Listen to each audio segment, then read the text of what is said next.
மக்கள் அகதிகள் என்ற பெயரை ஒரு நொடியில் சுமந்து கொண்டாலும் பின்னர் அப்பெயரை அவர்களை விட்டும் நீக்குவது அவ்வளவு இலகுவான காரியமல்ல என்பதை எமது நாட்டின் அகதிகளின் இன்றைய நிலை உணர்த்துகின்றது. எனினும் அத்தகைய ஒரு பணிக்காக தயாராகியுள்ள இவர்களது முயற்சி பயனளிக்குமா? இலங்கையில் 30 ஆண்டு கால உள்நாட்டு யுத்தம் ஏற்படுத்திய மிக மோசமான தாக்கங்களில் ஒன்றே மக்களது இடப்பெயர்வுகள். ஒரே நாளில் பல்லாயிரக்கணக்கான குடும்பங்கள் உடைமைகள் இருப்பிடங்களை இழக்கவும் சமூகங்கள் பிளவுபடவும் காரணமாகின.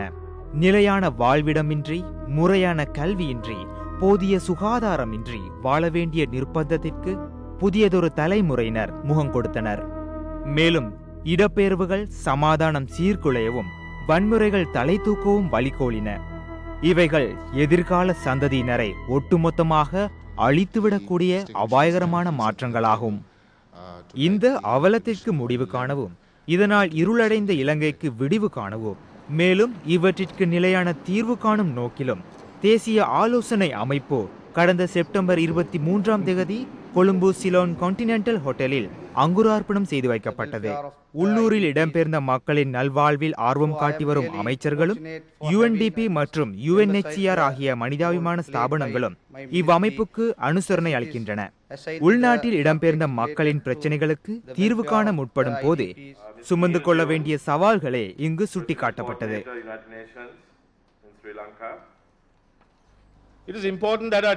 இங்கு நாம் உள்ளூரில் யதார்த்தபூர்வமாக செயற்படுத்தக்கூடிய தீர்வுகளுக்கான யோசனைகளை முன்வைத்தே கலந்துரையாடுவது அவசியமாகும். சர்வதேச தரங்களையும் சிறந்த நெறிமுறைகளையும் அடிப்படையாக வைத்து இலங்கையின் நிலைக்கு ஏற்புடைய வகையில் இறுதி தீர்மானங்களை எடுப்பது அவசியமாகும்.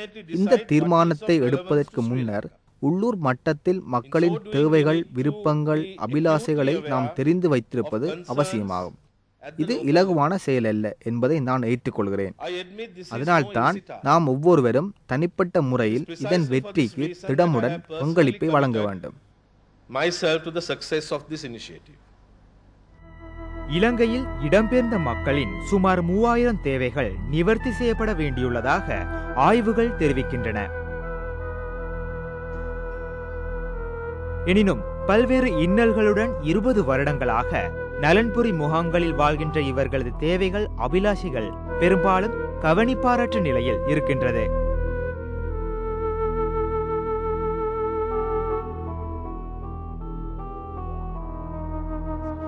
எவ்வாறாயினும் பேராசிரியர் வால்டர் கெய்லின் தமது பிரதான உரையில் இம்மக்களது துயர் துடைக்க நியாயமான தீர்வொன்றை காண்பதன் அவசியத்தினை வலியுறுத்தினார்.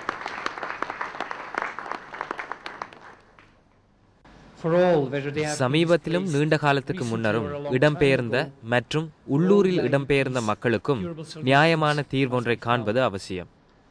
இந்த சவாலை ஏற்றுக்கொள்வதற்கு தீர்க்கமான சிந்தனையும் திட்டமிடலும் அவசியம். இன்று நாம் இந்த சவாலை எதிர்நோக்கும் செயற்பாட்டை ஆரம்பிக்கின்றோம். சமீபத்தில் இடம்பெயர்ந்த மக்கள் கூட நீண்ட காலம் இடம்பெயர்ந்த மக்களை போன்று துன்பம் அனுபவிப்பதை தடுப்பது மிகவும் அவசியமாகும். எனவே இங்கு நாம் ஆலோசனை செய்யும் போது பல்லாண்டு காலமாக இந்நிலையில் உள்ள மக்களை பற்றி சிந்திக்கும் அதே வேளையில் புதிதாக மக்கள் இடம்பெயர்வதை தடுப்பது பற்றியும் ஆலோசிக்கின்றோம். மேலும் நீண்ட காலம் உள்ளூரில் இடம்பெயர்ந்துள்ள மக்களுக்கு நியாயமான தீர்வும் மனித உரிமைகளுக்கு உத்தரவாதம் அளிக்கும் சூழலின் அவசியமும் இங்கு வலியுறுத்தப்பட்டது. எமது அமைச்சு ஏற்படுத்தப்பட்ட போது இலங்கையில் உள்ளூரில் இடம்பெயர்ந்தவர்களின் எண்ணிக்கை சுமார் 3 லட்சமாக இருந்தது. இவர்களில் 1,75,000 பேர் மட்டக்களப்பு மற்றும் திருகோணமலை மாவட்டங்களில் குடியமர்த்தப்பட்ட பின்னர் இடம்பெயர்ந்த மக்களின் எண்ணிக்கை குறைந்துவிட்டது. எனது அமைச்சு உள்ளூரில் இடம்பெயர்ந்தவர்களை வேறு இடங்களில் மீள்குடியமர்த்துவதற்கு நடவடிக்கை எடுப்பதுடன் அந்த மக்கள் விரும்பும் பொருத்தமான இடங்களையும் இப்போது பார்த்து கொண்டிருக்கின்றோம். ஐக்கிய நாடுகள் ஸ்தாபனத்தின் விதி மற்றும் கொள்கைகளுக்கு அமைய மக்களின் விருப்பத்திற்கு அமையவே அவர்கள் மீள்குடியமர்த்தப்படுகின்றார்கள். பேராசிரியர் கேலின் அவர்களது பிரதான உரை தேசிய நடவடிக்கை திட்டம் ஒன்றை இலங்கையின் இடம்பெயர்ந்த மக்களுக்காக ஏற்படுத்துவதற்கு ஒரு வலுவான தளமாக அமைந்தது.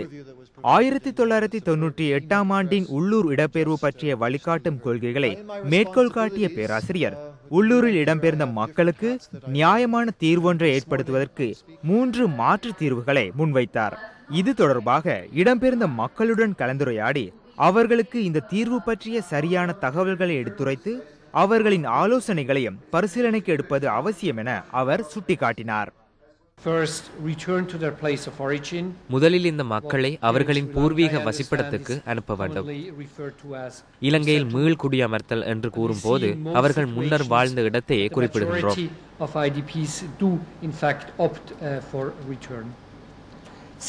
இரண்டாவது தீர்வாக அவர்களை உள்ளூர் மக்களுடன் இணைந்து வாழ்வதற்கு வசதி அமைத்துக் கொடுக்க வேண்டும். மூன்றாவது தீர்வாக நாட்டின் வேறு ஏதாவது ஒரு இடத்தில் மீள் குடியமர்த்தல் ஆகும். எவ்வாறாயினும் அம்மக்களின் விருப்பத்துக்கு அமையவே இந்த கொள்கை வழிநடத்தப்பட வேண்டும். மீள்குடியமர்த்தலுக்கு முன்னர் மக்களுக்கு அவ்விடங்கள் பற்றிய சரியான தகவல்களை எடுத்துரைப்பதுடன் அவர்களின் பாதுகாப்புக்கும் கௌரவத்துக்கும் உத்தரவாதம் அளிப்பதும் அவசியம். எவ்வாறு இருப்பினும் உள்ளூரில் இடம்பெயர்ந்த மக்களின் பிரச்சினைகளுக்கு தீர்வு காண வேண்டுமாயின் இலங்கையின் சமாதான முன்னெடுப்புகள் சாதகமான முன்னேற்றங்களை நோக்கி செல்வதன் அவசியமும் இங்கு வலியுறுத்தப்பட்டது. அப்போதுதான் இடம்பெயர்ந்த மக்களின் பிரச்சனைகளுக்கு நல்லதொரு தீர்வும் முரண்பாட்டிற்கு முடிவையும் நாம் காணலாம் என்பது இவர்களது நிலைப்பாடாகும்.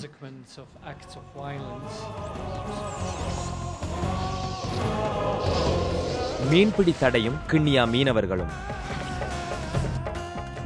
நோன்பும் இன நல்லிணக்கமும்.